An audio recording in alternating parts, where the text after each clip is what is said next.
Supreme court ने रामदेव और उनके संरक्षक केंद्र सरकार को उनकी औकात बता दी है। बिल्कुल सही सुन रहे हैं आप। नमस्कार, आप देख रहे हैं कबीर न्यूज। मैं हूं जितेंद्र कमल।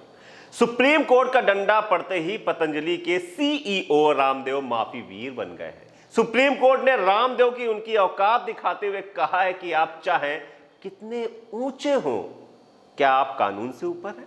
कानून की महिमा सबसे ऊपर है, लेकिन आपने सारी सीमाएं लांघ दी। इसके साथ ही कोर्ट ने रामदेव को संरक्षण देने वाले केंद्र सरकार को फटकार लगाते हुए पूछा है कि पतंजलि के विज्ञापनों के खिलाफ ड्रग एंड मैजिक रेमेडीज अधिनियम 1945 के तहत क्या कार्रवाई की गई है। केंद्र सरकार की तरफ से एडिशनल सॉलिसिटर जनरल ने कहा कि इस बारे में डेटा एकत्र किया जा रहा है। ये बार बार डेटा एकत्र कराते हैं। कोर्ट ने उनके इस जवाब पर नाराजगी जाहिर करते हुए पतंजलि के विज्ञापनों पर नजर रखने का निर्देश दिया। कोर्ट ने उत्तराखंड सरकार से पूछा कि उसने केंद्र की सलाह के बाद क्या कदम उठाए हैं। बता दें, 27 फरवरी को पिछली सुनवाई में कोर्ट ने अवमानना कार्रवाई के कारण नोटिस बताओ जारी किया था। इसलिए आज सुनवाई के दौरान रामदेव और आचार्य बालकृष्ण दोनों को अदालत में उपस्थित होकर पतंजलि के उत्पादों के भ्रामक विज्ञापनों के मामले में माफी मांगी। रामदेव के वकील ने कहा कि क्या मैं हाथ जोड़कर यह कह सकता हूं कि जेंटलमैन खुद अदालत में मौजूद हैं और अदालत उनकी माफी को दर्ज कर सकती है।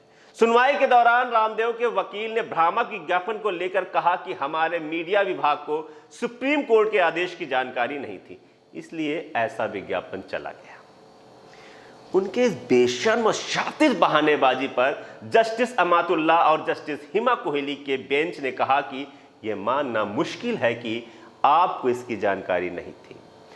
कोर्ट ने फटकार लगाते हुए कहा कि आपकी माफी काफी नहीं है। जब सुप्रीम कोर्ट में सुनवाई चल रही थी और पतंजलि विज्ञापन छापे जा रही थी, सुप्रीम कोर्ट अदालत के आदेशों को हल्के में नहीं लिया जा सकता। देश सेवा का बहाना मत बनाइए, अदालत को गंभीरता से लें। सुप्रीम कोर्ट ने तल्ख टिप्पणी करते हुए कहा कि आपकी ओर से आश्वासन दिया गया और इसके बाद उल्लंघन किया गया। यह देश की सबसे बड़ी अदालत की तौहीन है और आप माफी मांग रहे हैं। हम स्वीकार नहीं करते हैं। आपने एक्ट का उल्लंघन कैसे किया? आपने कोर्ट को अंडरटेकिंग देने के बाद भी उल्लंघन किया। आप परिणाम के लिए तैयार हो जाए। साथ ही सुप्रीम कोर्ट ने गलत हलफनामे दाखिल करने को लेकर बाबा रामदेव और बालकृष्ण को कोर्ट की कार्रवाई का सामना करने को लेकर भी तैयार रहने की चेतावनी दी। कोर्ट ने रामदेव के वकील को कहा कि आपने हलफनामे में सही तथ्य नहीं रखे।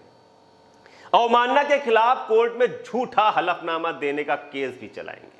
कोर्ट ने हलफनामा दाखिल करने का मौका देते हुए 10 अप्रैल को सुनवाई की तारीख दी है। अगली सुनवाई पर भी रामदेव और बालकृष्ण को पेश होने का आदेश दिया गया है। गौरतलब है कि नवंबर 2023 में कोर्ट ने पतंजलि को आदेश दिया था कि भ्रामक दावे करने वाले विज्ञापनों को वापस ले। यदि ऐसा नहीं किया गया तो हम फिर एक्शन लेंगे और हर गलत विज्ञापन पर 1 करोड़ रुपए का जुर्माना लगाया जाएगा।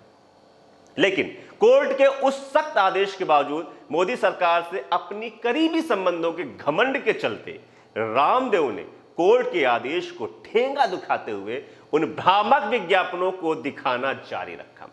बता दें, 17 अगस्त 2022 को भारतीय चिकित्सा संघ द्वारा सुप्रीम कोर्ट में याचिका दायर करके कहा गया था कि पतंजलि ने कोविड वैक्सीनेशन और एलोपैथी के खिलाफ नकारात्मक प्रचार कर रही है और अपने आयुर्वेदिक दवाओं से कुछ बीमारियों के इलाज का झूठा दावा कर रही है। कोर्ट ने सुनवाई के दौरान आईएमए ने दिसंबर 2023 और जनवरी 2024 में प्रिंट मीडिया में जारी विज्ञापनों को कोर्ट के सामने पेश किया। साथ ही कोर्ट को 22 दिसंबर 2023 को पतंजलि के एमडी आचार्य बालकृष्ण के साथ रामदेव के प्रेस कॉन्फ्रेंस के बारे में ही बताया। गौरतलब है कि यह प्रेस कॉन्फ्रेंस सुप्रीम कोर्ट की सुनवाई के ठीक एक दिन बाद की गई थी और इसमें मधुमेह और अस्थमा को पूरी तरह ठीक करने का दावा किया गया था। तब 21 नवंबर 2023 को जस्टिस अमातुल्ला ने एक आदेश में कहा था कि पतंजलि को अपने सभी भ्रामक विज्ञापनों को तुरंत बंद करना होगा। कोर्ट ऐसे किसी भी उल्लंघन को बहुत गंभीरता से लेगा और हर एक प्रोडक्ट के झूठे दावे पर 1 करोड़ रुपए का जुर्माना लगा सकता है। इससे पहले कोरोना काल में भी रामदेव ने एलोपैथी के खिलाफ सार्वजनिक मंच से अनाप शनाप बयानबाजी करते हुए कोरोना के इलाज का दावा किया था। कोरोना काल में उन्होंने प्रेस कॉन्फ्रेंस करके कोरोनिल स्वसारी उत्पाद लॉन्च करके कोरोना के इलाज का दावा किया था।